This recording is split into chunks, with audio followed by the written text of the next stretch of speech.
as the black market continued to prosper and expand across LS. The main players within the organization quickly realized the best way to get ahead was to create a product-based type of business, which will open the floodgates to more of a free market instead of a one-way street where everybody will have to stay in their own individual lane.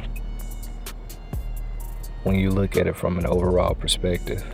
the black market played as an international business highway, and anybody that ended up on that highway had many different lanes to choose from to conduct any type of business they seen fit,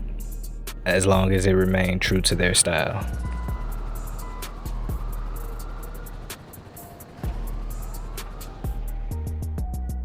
Due to us establishing business connections for the family, we were able to source another type of connect, in which gave us access to many different products, including a phone number to an organization that owned their own tobacco field. These type of clients would be considered paramount to the black market due to the simple fact that doing good business with these people could lead to all of the power players involved getting some form of insurance to where if any one of their products came up missing or was destroyed, they would have the ability to get with the main supplier and get a redistribution going. And in return, the family was able to give these suppliers some of the best indica and sativa known in the LS, packed in and wrapped up straight from the ivory field.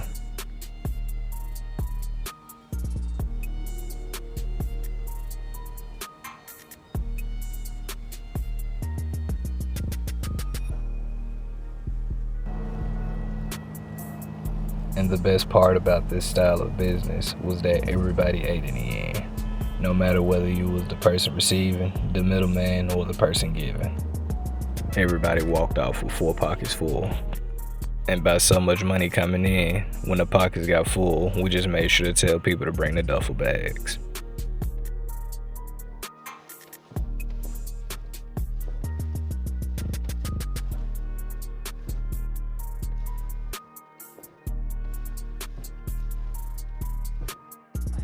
Now, on the other hand, there were a few clients that we made a lot of good money with, but there was still stipulations and contracts that needed to be formed to make sure that if any issue revolving products was to come up, it could quickly be resolved.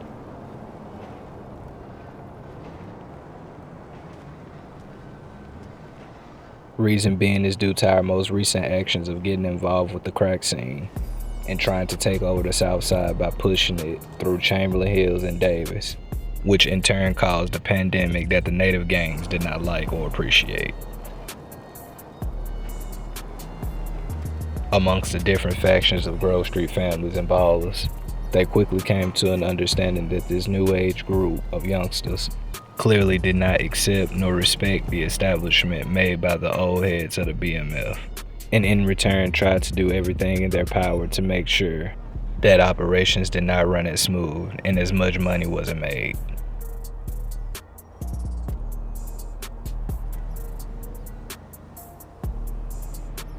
The first sign of hostility and aggression towards the black market operations had started on the night of a weed drop of 50 pounds, which was set out to be delivered to a few lower ranking Grove Street and baller members that was looking to make some money.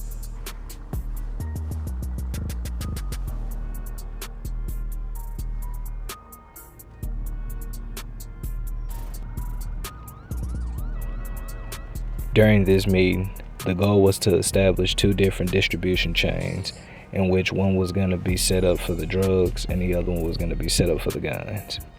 That way, once operations got up off the ground, the different factions would be able to establish their own blocks as well as defend everything they needed to defend with a full arsenal supplied by the black market.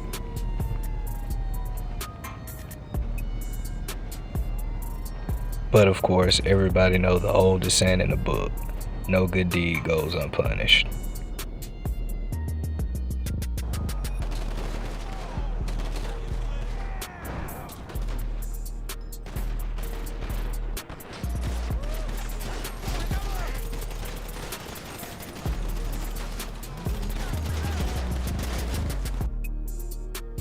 After realizing and understanding the threat level towards our new business venture,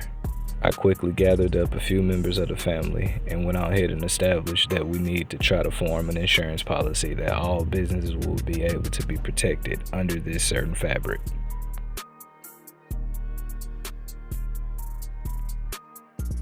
The biggest development of the insurance policy was establishing the mob era PD, in which CEOs and business owners would be able to use the mob era PD detectives as their own personal henchmen to protect and serve any business interests they were involved with,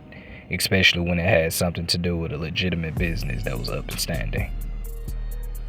After establishing the relationship between the mob era PD and the black market, the distribution of marijuana in the state of LS seen its largest increase in profits, with the increase in clientele as well as profit margins,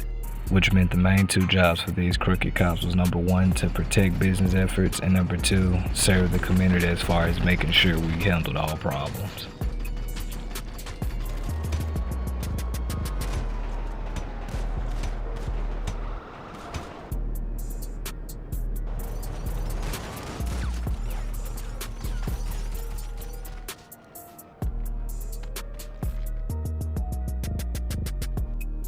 Due to the success of the black market,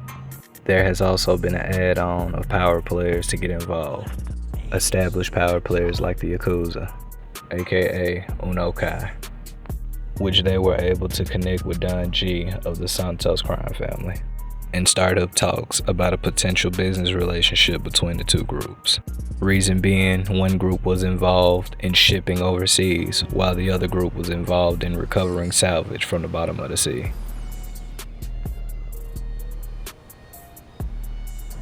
With plans being made left and right, revolving around key power players amongst the group, the next plan, or course of action, was to establish and solidify a relationship with our Mexican friends in Cayo Perico.